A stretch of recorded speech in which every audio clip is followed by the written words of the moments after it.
A mistake at the factory led to a life-threatening evacuation of their RV. And the truth is, we'll never be the same after living through this.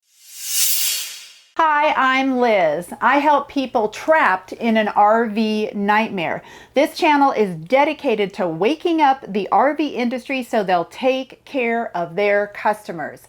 I've been able to get 12 buybacks, numerous cash settlements, and factory repairs. This is all thanks to you for liking, subscribing, and sharing, making this channel the force that it is.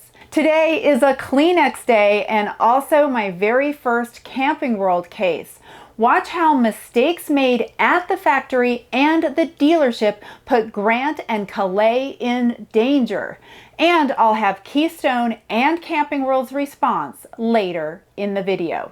I had approached Grant in the fall of 2019 with this idea of buying an RV so we could travel. We have a young daughter and we are pretty outdoorsy people. So the dream was really to visit the national parks. He was on board immediately. We were really excited and we started planning and researching right away. One thing that was really important was that I'm a homeschooling mom and Grant works from home. So we needed to find an RV that would accommodate those things while we were traveling. We had never owned an RV before. We purchased a 2021 Keystone Fusion 427. We ended up purchasing our RV from Gander RV, which is owned by Camping World. And we wanted to go with a brand new model because we didn't want any of the issues that we had seen so many people have with an older model. We had some ideas for how to make it work best for us. And so when we purchased the RV in April, we knew that we weren't going to be using it until that fall because we wanted to get the RV set up for our needs, purchase what we needed. And then one of the last things we did was to purchase an RV washer and dryer unit set that was installed by Camping World. They installed the unit in September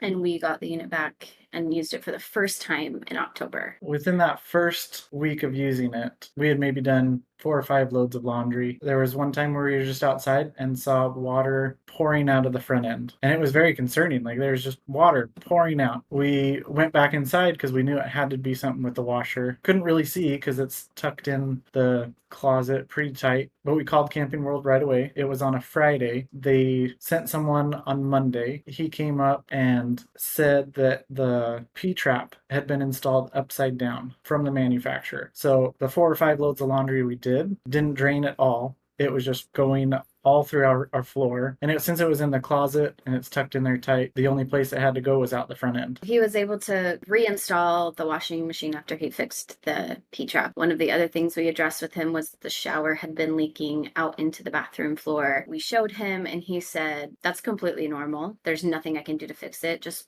wipe up the water if there's any water and it'll be fine. We kind of went with it. We thought it was a little bit strange, but we trusted him as a technician. After that original washing machine leak, he told us the insulation underneath where the water had leaked should just dry out. That it was designed to dry out quickly and it should be a non-issue moving forward. Once all of that was repaired, we left on our first travels in November. During that time, we started to notice all of these little things regarding the craftsmanship, the linoleum not being cut large enough for the area, trim pieces missing, just lots of different random small issues with build itself. One of the times we were traveling, there's a barn style door at the bathroom and it just completely flew off the track while we were driving, damaged the door itself, the linoleum. You expect things like this to happen in an RV. You're moving it, but over time it just started to feel like this is more of a quality issue. And all the research we did previously showed that Keystone was a great company. There were great products. And we started our research in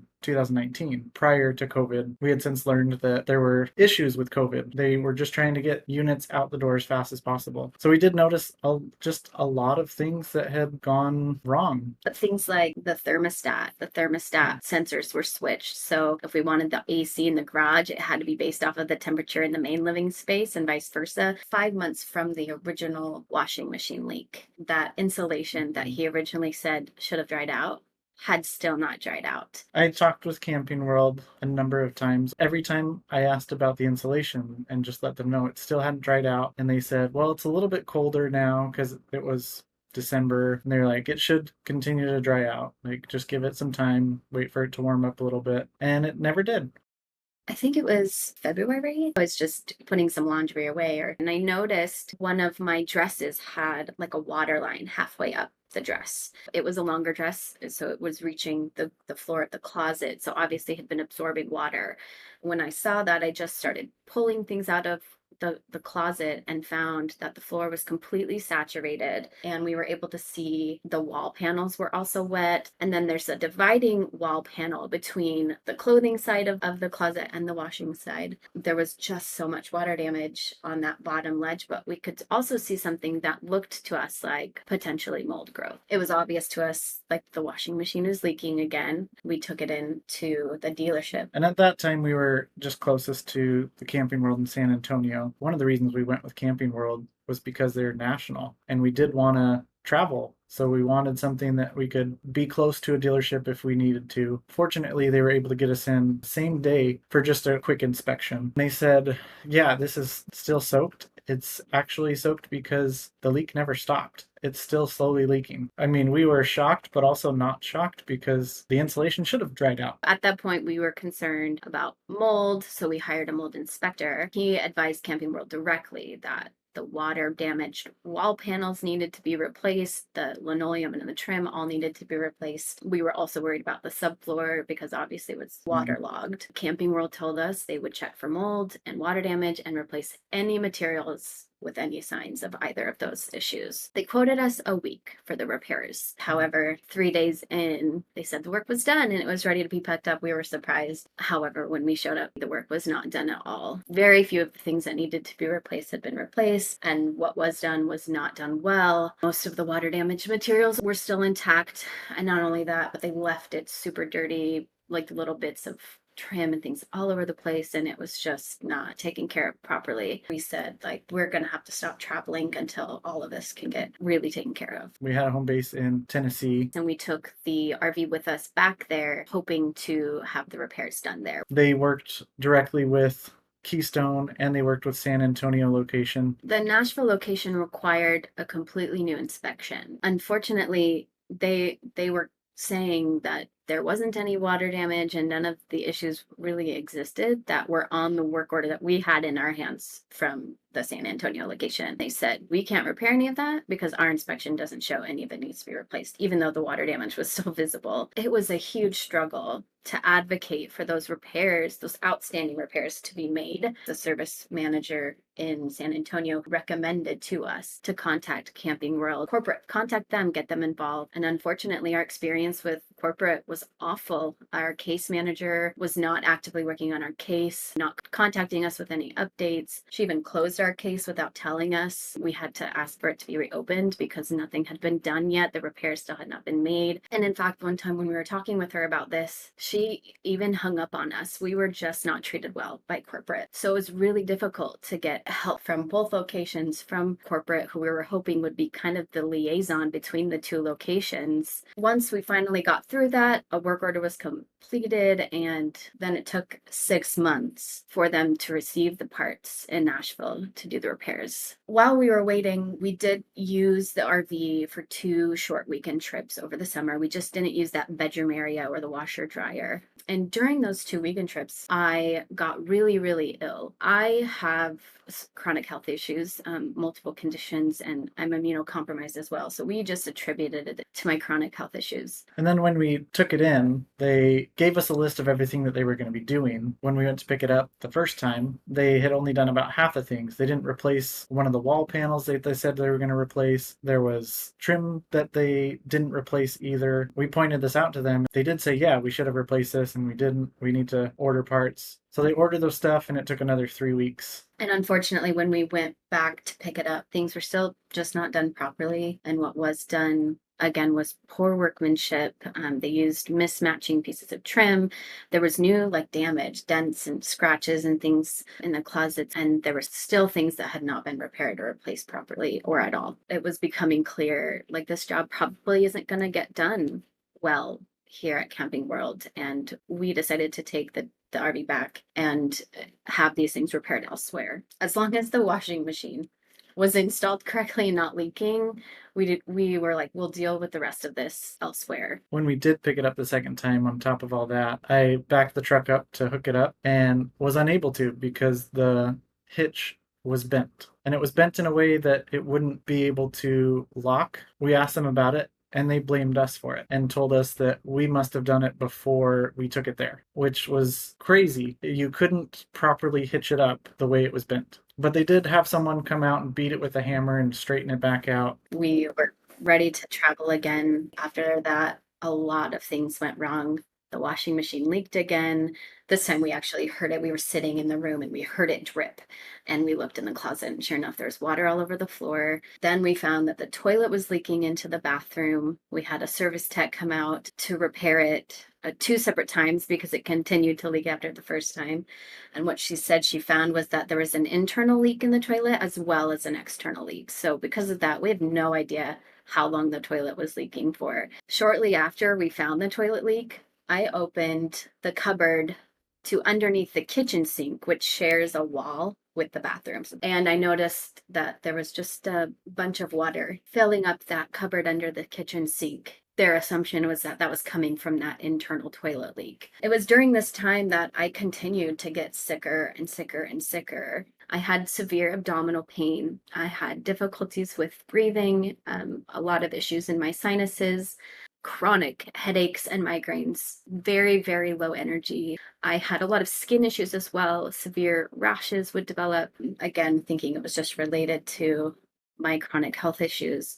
But we didn't use the RV for a time. And then when we used it again after that, all 3 of us got really sick with what seemed like flu symptoms. So we had fevers, we had respiratory issues, and I had that as well. However, I had severe abdominal pain. And then I ended up being hospitalized.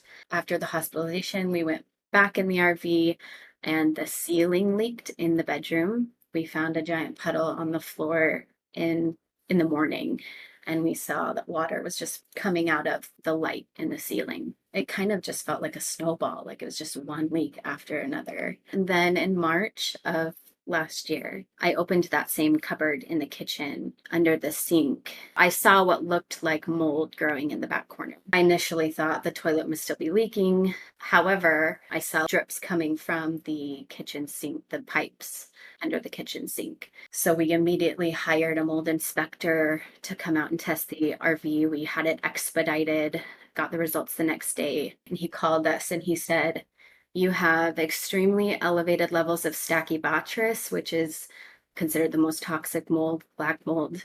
He told us, "You need to leave immediately and take nothing with you." He said, "Anything that's like necessary to bring, here's the steps for disinfecting it so you don't bring, the cross-contamination with you." He got us in contact with mold remediation specialists to help us moving forward to take care of everything. He also told us that he himself was sick that day from the exposure the day before. So it now made sense to us why I had been getting so sick. So when we left the RV that day, we really did take very few things with us. We just began working with some mold specialists, figuring out what belongings we could keep and what we were going to do about the RV. It was not advised to keep very many things because of the cross-contamination. We couldn't keep any porous items, papers, mattresses, bedding, stuffed animals, wooden anything. With the guidance of these mold specialists and my doctor, we ended up getting rid of 90% of our belongings. This included his office stuff, legal documents, all of my homeschooling materials, books, our daughter's stuffed animals and toys, the little treasured things she had with her. All of it had to be thrown away. Like, not to mention personal care items, food, medication. We were only able to keep very little. And the things that we could keep had to be disinfected in a specific way. It was really painstaking. He had to go back in the RV and sort through all of that in like full hazmat suit to protect himself, but also not to bring anything back home to our daughter and me. And it was a really tedious, long process. We've had to replace a lot of those things, but we haven't come close to replacing all of the things that we lost yet, just because it was thousands and thousands of dollars of personal belongings. And since that time, we've also had an exorbitant amount of medical bills because of the health complications from the mold exposure. I was specifically following some mold detox protocols, but I ended up also being hospitalized multiple times last year. I was bedridden for a few of those months, and I ended up in emergency surgery in October because of complications. I had mycotoxin tests come back positive. I've been diagnosed with mold illness. As far as the RV goes, like itself, it's been just in a storage lot for over a year now. It's been rough. Like we've been making the monthly payments and paying to store it, and we can't even go in there. The levels of mold that they said was just completely unsafe for anyone to go in there. We did reach out to Keystone directly. They required an inspection and paid for one. The inspector came from Good Sam, and he did an incredibly thorough inspection. It took him 2 hours, and he wrote a very detailed report. It was 2 pages long. After the inspection was finished, he said, I can't speak to this. I'm not supposed to speak to this, but with everything that I saw, all of the damages, this would be a situation where the manufacturer needs to offer a buyback. We asked for a copy of his inspection report, and he said he wasn't able to give it to us, but we could get one from Keystone since they were the ones who ordered it. So when they did receive the report, they sent us a message listing 4 or 5 things that they would replace or repair. And some of them had nothing to do with any of the actual damages. One of them was a trim piece that we hadn't even noticed. It had nothing to do with anything to remediate the mold situation, either underneath the kitchen sink or back near the washer. So we requested a copy of the inspection report because we were confused and we just kind of wanted to make sense of it. And they refused to give us a copy, saying that that was like their private information, and they wouldn't give us any information about what the report said or what needed to be repaired. So this is when we hired an attorney. We even contacted Good Sam again and asked if they could send the report, and they said there's a note on there from Keystone to not send it to us. We also asked Good Sam if they could just send out someone and we would pay for another inspection, and they said they wouldn't do that because there was already an inspection done. When we worked with our attorney, they told him that we didn't actually have an inspection and there wasn't a report. And at that point, he also had explained to us that although we were eligible for lemon law with the amount of issues that we were having, it was out of the time frame for lemon law. So we were only eligible to file like a warranty claim. Keystone also asked us if we would make a list of the damages and items needing to be repaired so that they knew what the issues were. And the reality is we didn't know the extent of the repairs. We still don't, because we don't have that report. We don't have a copy of it. I think they offered us $2,000 to basically just go away. We told our attorney that we couldn't do that. Keystone could make the repairs. However, the mold lives in the RV now. Even if they cut out the wood where the mold's growing, the mold spores still exist on the surfaces and in the air units and within the couch and all of these places. And if there's one thing we learned through this whole experience, RV dealerships are not mold remediation specialists. They don't have the proper equipment and the training to properly inspect for mold and properly remediate it. They can repair the damaged material or replace it, but there's more that would need to be happen for it to be a safe environment. Our attorney, we told him we didn't want to accept the offer, and he told us that he did not want to represent us anymore. He didn't think Keystone was going to do anything, didn't think they were going to help us out in this situation. He told us, good luck. We regret working so much with the dealerships and the manufacturer. We went through all their hoops, did everything that they asked us to, and in the end, our attorney had said, like, that's what screwed us. If we would have gotten an attorney from the very beginning, we would have had a much better chance with lemon law. It has made a significant emotional impact on our family. The personal loss, not only of our belongings, but also of our dream to travel. It's taken an unimaginable toll on all of us, and also has been devastating to walk our daughter through this process of grieving these losses and supporting her, regulating when that fear comes up for her of mold. And the truth is, we'll never be the same after living through this. We live very differently now. It has affected our quality of life and well-being. The damages in this RV originated from manufacturing. None of this was our fault. We did our due diligence to work with both the dealership and the manufacturer to have all of this repaired, and none of it has been repaired properly. And now there's this giant issue of unsafety. With everything that has happened with the RV and having to deal with the dealerships and the manufacturer and how they've treated us, we want out and we want a buyback. I reached out to Marcus Lemonis, who owns Camping World and also the Camping World executive team, and I heard nothing. I also reached out to the top people at Keystone and they responded right away. They called Grant and Kalei and they offered to do factory repairs, to take it back to the factory and fix it there. Well, as Grant and Kalei explained, and as you know from watching this video, this camper is contaminated. There really is no easy fix for it. So they asked for a buyback and Keystone is considering that or doing a swap. Now we're in the very early stages of negotiations, so that's why this video is very important. You definitely want to weigh in. Let me know in the comments what you think Keystone should do for Grant and Kalei. Thank you so much for watching and commenting, and I'll see you in the next video.